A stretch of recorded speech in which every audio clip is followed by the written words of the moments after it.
thy father, the God of Abraham, the God of Isaac, and the God of Jacob.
Shalom, this is ben-Emmett with the Torah Watchman show. I hope everyone has been indeed great and blessed and prosperous, and whatever they seek and whatever their dreams may come true, as long as the end goal. And I encourage other people the way you should pray. The end does not necessarily, the ends don't necessarily justify the means. But what I'm saying is, for instance, when I pray, I pray for my daughter's father.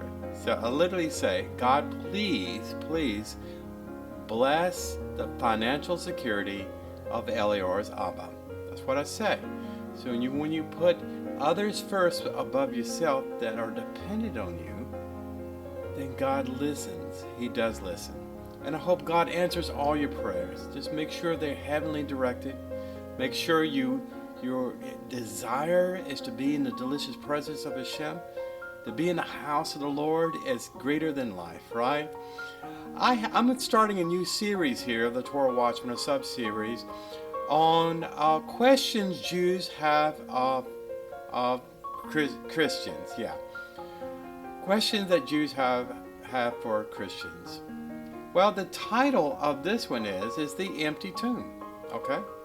And of course, when I say empty tomb, you start thinking about JC, start thinking about Jesus or Yeshua, whatever context you are as a Christian, messianic or indifferent. I mean, Jehovah's Witnesses, for instance, have a totally different view of Jesus than a Southern Baptist does, okay? Mormons have a totally different view on who Jesus was or said he was. Even in Islam, even though Jesus is considered a prophet, he was considered a prophet and a Messiah-like figure, they still have a totally different view compared to traditional Christianity. I would say evangelicals, okay? I overheard a conversation with a rabbi and Christians calling in. It just got me interested in the whole subject about the empty tomb. I don't think it's talked about enough in the framework of what is real and what is not so real, okay? Now, I don't want to insult any Christian listeners here. If they watch this video, God bless them. Listen, please don't shoot the messenger. I will do my best not to provide my opinion. I will try rather to apply something called logical deduction or apologetics. In other words, I'm willing to defend my position and not just have you sit there and listen to me talk on and banter, right? Hopefully not. Anyway, let's get started. First of all, if you are a Christian, you can turn to your New Testament. You can look in the Gospel of Luke, chapter 24, and the Gospel of Mark, chapter 16. Now, first of all, the four Gospels have widely different perspectives on the life and times of Jesus and the disciples and the so-called virgin birth narrative and the passion narrative. I'm going to talk about a little bit about the passion narrative, okay? Of course, Easter for Christians, that is probably the holiest time of the year for them, okay? Because they celebrate the empty tomb, which implies that the man Jesus somehow was resurrected from the dead, okay? After 3 days, okay? Now, first of all, before I get into quoting some scripture in the New Testament, I want to educate any Christian there may not know this. Jews know this inside and out. But please drink a cup of coffee or something, or go on Facebook and message someone and pray for them or whatever. But anyway, just tongue in cheek, just bear with me. Now, the Jewish funeral service rituals, okay, it is old as the Babylonian era. We essentially bury our dead the same way that Jews have been burying themselves since Torah times. Yeah, the 5 books of Moshe. Goes into some detail on how to bury someone when they pass away. I want to go forward and say that burying a Jew is a very, very sacred act. It's not something we do lightly. In fact, we don't actually have a big celebration or cheering party or something. You've seen funerals of all kinds of people, celebrities, other people like that throughout the world. I remember growing up as a kid, the funeral of Brezhnev. Yeah, the funeral of Brezhnev, one of the Soviet Union's dictators, you know. It was a whole day of interrupting my Star Trek. Yeah. On TV back in the day. That's the only reason I remember Brezhnev's funeral is the pomp and circumstance. They played some very, sorrowful classical music and things like that. It was televised. Of course, when a pope passes away, it's even a bigger deal. Okay, you know. Unfortunately, when Princess Diana, you know, when she passed away. There was a great mourning, a lot of people talking about it, on and on and on, about what a great person she was and everything else.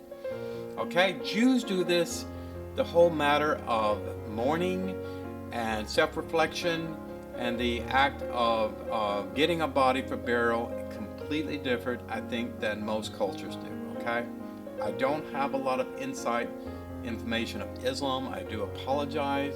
But I would say probably Muslims' belief system about burial rituals is probably very close to Orthodox Judaism. That's where my framework is, Orthodox. So I was doing some research on this subject to make sure I'm up to date on any type of differences between conservative Judaism and Orthodox Judaism. I mean, that's 2 different main subsections of Judaism. Of course, there's Reform Judaism as well. The beliefs vary. The symbols vary and the rituals vary between the different denominational sections of Judaism. So let's define terms, okay? So first of all, the Jewish people hold a philosophy that one should embrace life while accepting the inevitability of death, okay? We think more of life, of living life righteously, than worrying about things we absolutely have no control of, right? Hopefully, every Jew I'm speaking to will live to 120 years of blessed age, okay? Whether we live 120 years, 20 years, 60 years, 90 years, whatever, you know, Jews believe that we should live our life to the fullest, not to acquire wealth or esteem or pomp and circumstance, or to be a great public figure, even though rabbis in the past, like Rabbi Schneerson, is well regarded. You know, even to this day, there's thousands of people, mourners, that go to his gravesite in New York. And there's other sages, for instance, in the 2nd century, Rabbi Shimon, I believe, and Modin in Samaria, Mount Modin. I believe I'm right about that. Many people go there and to have a memorial service of that. Okay, but in Jewish philosophy is that we don't think too much about the afterlife because we don't have control of it, right? We literally cannot dig up people after the fact and ask them how you joined the afterlife. And we certainly do not to go to fortune tellers or other people like that, read tarot cards, anything like that, or try to have seances, try to communicate with the dead. We're forbidden to do that. We elevate their memory, those people that have passed on in Judaism, by lighting Yorkshire candles on the anniversary of their death. So let me phrase this, that the emphasis is on life and not death, because we have no control over death. In fact, the Jewish Bible does not talk much at all about the afterlife. It does talk about the resurrection of the dead and Isaiah and Daniel and other places, but it's just not a lot of information there. So it calls a lot of Kabbalists and a lot of Talmudic authors and sages to get into the weeds a little bit and speculate, about the afterlife. But it's not germane to this conversation. So quickly, Jewish burials take place soon after as possible, okay? Because, the inevitability of death, is something that we realize is coming. Some people die very suddenly. Unfortunately, some people die over a period of time, like Alzheimer's or cancer. Hopefully they don't die in pain. But, we're not guaranteed one single day or breath of life on this planet. So we say Baruch Hashem. Even when people ask us how was their day, even though we might feel miserable inside, we still say Baruch Hashem, bless God, because we could be worse off, right? We could be in hospital under ICU conditions with a respirator and COVID, right? God forbid any of that happens to anyone I know. But again, the emphasis is leading a praiseworthy life, preparing your life before the Master, worshiping God, thanking God, giving charity to others, keeping the 613 mitzvot, attending a minyan, going to synagogue every Shabbat, observing the 7th day of rest, the high holidays such as Pesach and Rosh Hashanah and Yom Kippur and other things, Jewish events like that. We spend our time loving our brothers and sisters. We spend our time treating each other like it's the last day of our life with a smile on our face. At least we do our best, humanly possible, to do that. But, as compared to Christians, our funerals are a very somber situation. It's similar to Yom Kippur, okay? Similar to Yom Kippur. Some men, they shred their shirts and clothes to show mourning. They sit in chairs, sitting is known as sitting Shiva. So you essentially mourn, and you either sit on a small chair that's low to the ground, that kind of thing, for a week, for mourning. And then the mourning gradually becomes less severe, less sorrowful as the weeks or months and years transpass. So the body, of course, as you know, as the human body dies, the heart stops beating. There's no brainwave activity. The coroner is pronounced, or the doctor, the time of death and things of that nature. The body immediately becomes starts to decompose. Okay, it starts to decompose rapidly. Fortunately, today we have refrigeration and things of that nature. Even though it is strongly encouraged, that the burial of a departed Jew, man or woman or whatever, is buried as quickly as possible. Sometimes that body has to be refrigerated because you have family members traveling all over the world, possibly, or different cities, different places, to be there at the burial site. This was a big problem during COVID because people dying, in the United States, for instance, or other countries, wanted their last will and testament was to be buried the Mount of Olives in Israel. So transporting that body was problematic, especially in the middle of the pandemic. So the body can be at rest for a short time in the synagogue. Sometimes in a funeral home, you won't see any flowered wreaths like in Christians. You don't see any of that. People traditionally wear dark clothes, black. Of course, Men wear the yarmulke. They wear at least a black coat. Um, I guess some people can wear leather shoes just to show their mourning for the family. Um, Also, remember, Jews die rich or poor, I mean, or indifferent, I mean. And the main idea here is not to cause embarrassment for the impoverished state in which a Jew has died. There's a lot of cemeteries, unfortunately, in cities, big cities like New York City, that is filled with homeless people. The impoverished state of the dead is known among Judaism as our central philosophy of mourning the dead, because we come into the world with nothing and we leave with nothing. And we actually celebrate the anniversary of our deaths more than we do a lot of our birthdays, right? Because we celebrate the blessed memory of the good reputation of our righteous names, hopefully. I pointed out in large cities, people die with nothing. They have no loved ones that will take ownership of the bodies and corpses. You know, in COVID, there were bodies. There was thousands of bodies, literally. You know, that the city had to take ownership of, for custody of that, and bury them. You know, in impoverished public cemeteries. What I want to point out here is that talking about Christianity and the story about Jesus and the way he died, okay? Jesus was an Orthodox Jew of his time. He was a Torah-centered Jew. If you read the Gospels literally, and if you understand the writings of Apostle Paul and all this, not germane to get into the details. But the way that Jews bury our dead has not changed that much since the time of the Babylonian era. And it pointed out in the Torah, I already mentioned this before, that we all reverence the dead.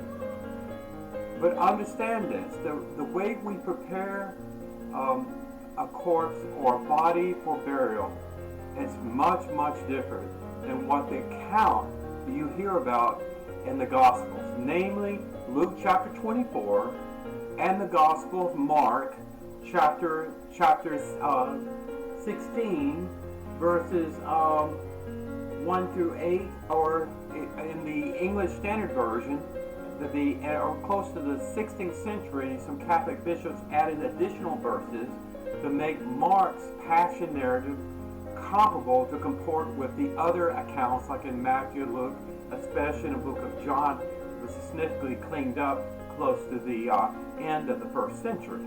Okay? So additional verses were added.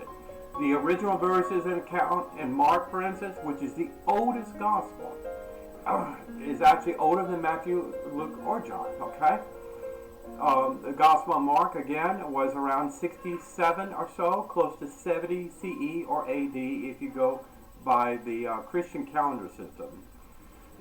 So the story there, you have women. The story in the account Matthew, Luke, and John, there's all women that initially went to the tomb. Why were they going to the tomb? They went to the tomb to check on the state of the body because of the expeditious nature of disposing of the body from the cross, because it was close to Shabbat. And incidentally, the week was Passover, the high holiday. Everything was shut down. People were pretty much mandated to rest and not move around a lot. So on that Sunday, supposedly, if you read the gospel account verbatim and literally, and just take it with a grain of salt, folks. I encourage you, Jews out there, just bear with me. Because, you know, Jews have questions about this too. Jews that have decided to leave their faith behind and join Messianic Christianity or Judaism, you know, they believe that Jesus was a promised Messiah, and they believe Jesus died for their sins, and they believe that Jesus was raised from the dead, just like every Southern Baptist did, or Assembly of God, or whatever Protestant denomination and belief system. But again, the empty tomb is a interesting story here, because you have women going to a tomb for the sole purpose of finding the body of Jesus, disrobing the body of Jesus naked, and washing and cleaning the body and applying frankincense and myrrh and other rich spices. Okay? So the question is, would anyone actually do this? Okay? I already told you in Judaism that about the Watchers that women do specific things for women that have passed away. For the body of a woman is treated differently than a body of a man, and that only women interact with that body. Okay? Men only interact with a man who has passed away, and not vice versa. So you have supposedly the Mother Mary of Jesus went to the tomb for the sole purpose of washing Jesus' body. So now think about this logically, okay? Would you ever go to a decomposing corpse in the ground after 3 days in an arid place, like say Arizona, and dig up that body to wash it after the fact? You would never do that, of course. No one would do that in their right mind. Thieves go and rob corpses from their grave. Thieves go and dig up corpses and steal rings off their finger and all of this. This account is totally illogical, okay? It was all the stories in the Gospels written by anonymous authors was told in a third-party type of context. In other words, someone told someone else who told someone else a story. That's third-party information. It's not speaking on behalf of a authenticated author who has sworn testimonies of these individuals on specific dates with these eyewitness miraculous accounts, okay? So again, you have the story of women going to a tomb for the sole purpose of disrobing a man's naked body, disrobing his clothes, and washing him and applying spices. Folks, I already told you before, in Judaism, this is the first thing that happens after someone is pronounced dead. Okay? After the police report, after the coroner report, someone dying in a hospital or something like that, their body is brought to a temporary place. It's put in a simple wooden coffin, literally. Before that happens, the body is disrobed. If it had a suit on, or had a nice dress on, gold, whatever was on the body at the time the person passed away, it is equalized with someone like is in poverty. Okay? So it doesn't matter how rich the person is, without other than a few exceptions that I don't know about, but mostly, all Jews are prepared the same way for burial. And they are disrobed. Men disrobe a man's body, cleanse the body, may apply ointments or something to that, but it's not that elaborate. It's not like the Egyptians used to do with embalming fluid and all this stuff. Christians do this. They want to preserve the body. They want to mimic life. They want to paint the face and do all these ridiculous things. I'm sorry if I'm offending you. I don't mean to. But you can just think about this logically from a Jewish context, okay? Think about Jews going to a tomb to attend to the corpse of a dead man for the sole purpose of taking his clothes off and giving him a bath and then putting spices on there. In Jewish mourning rituals where you escort the body, it could be maybe like in Jerusalem you've seen this, they have the golf carts, they may have these carriages or back of a car or something like this, and they take them there. They may have followed in procession. I've seen this in Israel when someone is killed like in a terrorist attack, or someone dies in some unfortunate circumstance. They may burn some incense or frankincense or something, ignite that or whatever, and carry that along with the funeral procession to the burial site, like the Mount of Olives, okay? They may do that. But why do they do that? Because the body is already decomposing and it has a smell, unfortunately, okay?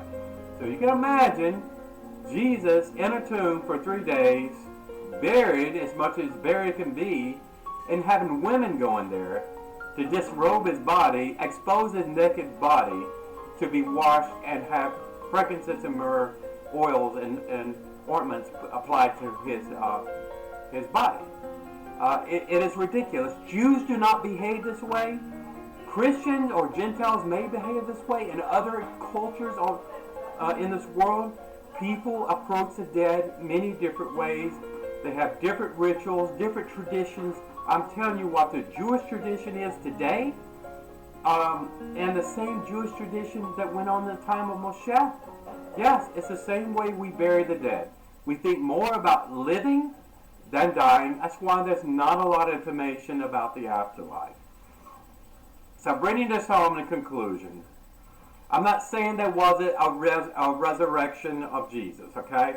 I'm just saying the story of women going to a tomb, essentially exposing a corpse after 3 days, women exposing a man, removing his clothes and washing him, it never happened. It never happened. Okay, say he was resurrected from the dead.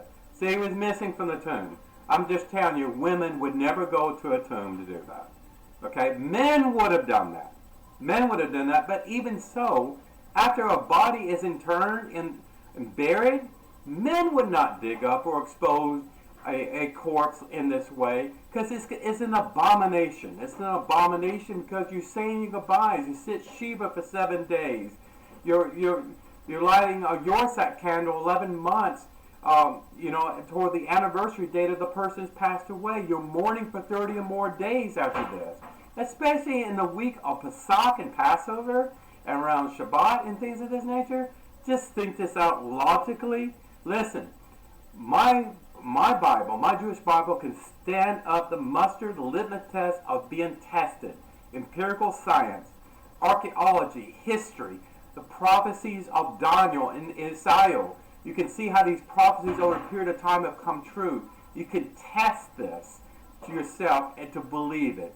Seeing is to believing sometimes. Sometimes you fall back on your faith. I'm a man of science. But I do attack a problem statement like the empty tomb story of women going there to uncover a corpse of a man. I do attack that logically. It didn't happen. And Christians to this day are asking the same question. And now you have the answer, Jews out there. Christians do not intern their dead the same way that we do. It is what it is. They have their own traditions. God bless them. We have our traditions. But this was an account about a Jewish Messiah encountered by Jewish women or women that were observant Jews and some religious ceremony or ritual, in a story that, I'm sorry, it was totally implausible that it could ever happen. Because Jewish women do not behave this way. Jewish men do not behave this way when it comes to a corpse. ben-Emmett signing out, Torah Watchman. Please share the love and knowledge with my videos. I hope you like this. Leave your feedback. ben-Emmett, one word, @gmail.com. I'll talk to you real soon. God bless you. Shalom Aleichem.